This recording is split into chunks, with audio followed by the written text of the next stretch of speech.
Weeks after the events that led to Lex Luthor's arrest, the impeachment of his presidency, and Superman and Batman's success in saving the world from a kryptonite meteor, a spaceship crash lands in Gotham City Harbor. While Batman investigates the sunken craft, a young girl emerges from the water and accidentally wrecks Batman's boat. She is naked and has no knowledge of Earth languages or customs. On the shore, she encounters 3 longshoremen, one of whom tries to advance on her. She attacks 2 of them out of self-defense, while the third one gives her his coat to cover herself. As the girl progresses into the city, she inadvertently wreaks havoc with her strong Kryptonian powers, with Batman in pursuit until Superman arrives to correct the damage, allowing Batman to eventually expose her to a piece of kryptonite which weakens and injures her mentally. With Superman's help, they discover the girl is Kara Zor-El, the niece of the late Jor-El and Lara, making her Superman's biological first cousin. She has been in suspended animation for decades due to her rocket crashing off course, resulting in Kara being physically younger than her younger cousin. While Superman welcomes Kara, teaches her English, and helps her adjust to Earth's society, Batman remains suspicious, even considering the possibility of Kara being an enemy. Kara states that she would never hurt her baby cousin. Tipped off by Batman, Wonder Woman and Lila ambush Kara and Clark Kent, Superman's alter ego, in a park and suggest they train Kara at Themyscira, the only place where she can learn how to control her powers.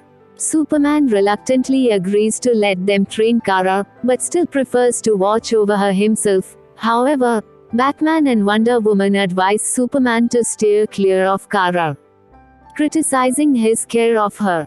On the desolate planet Apokolips, Darkseid learns of Kara's presence on Earth and orders Granny Goodness to have her brought to Apokolips as a possible leader for the female Furies, as Big Berda is no longer his servant and the warrior treasure being a failed candidate.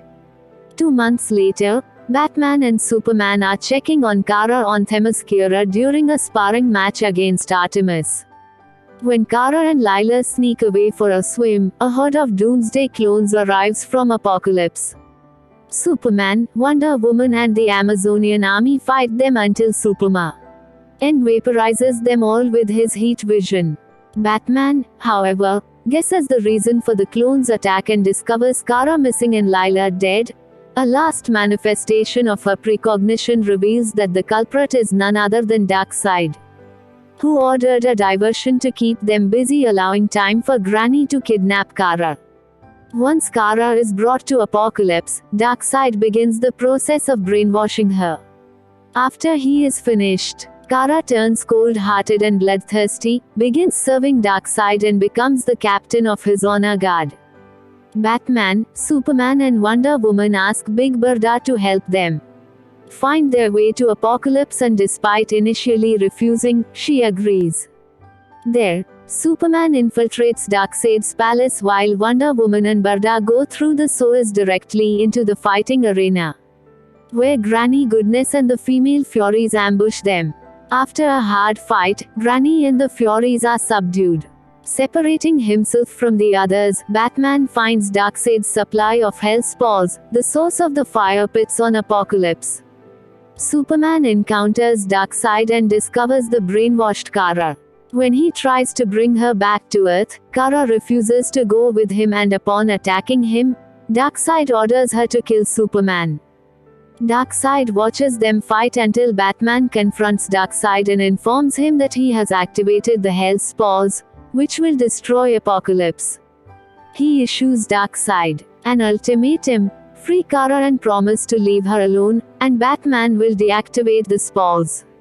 Superman defeats Kara, and Berda and Wonder Woman present Darkseid with the subdued Granny, whereupon Darkseid finally releases Kara, and the heroes leave Apokolips, bringing Kara back to Themyscira.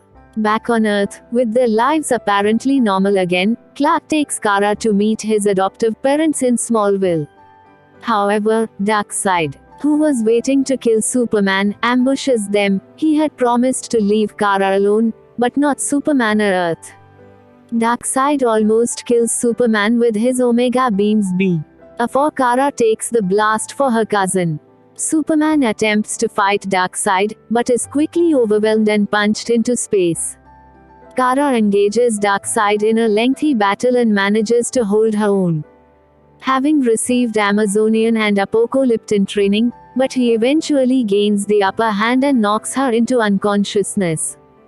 Before Darkseid can leave, Superman returns to Earth and reengages him, pounding the villain with all of his strength, but Darkseid still does not relent and again overwhelms Superman with his Omega beams. Kara recovers and uses Darkseid's mother box to activate a boom tube behind him. And Superman blasts Darkseid through with his heat vision. While Superman anticipates Darkseid's eventual return from Apocalypse, Kara informs him that she changed the coordinates, leaving Darkseid frozen in space. Having saved her cousin's life and found her place on Earth, Kara decides to use her powers to fight for altruism, under the alias of Supergirl, and she is met with applause by Wonder Woman, the Amazons, and finally Batman. Superman and Supergirl fly to Metropolis together.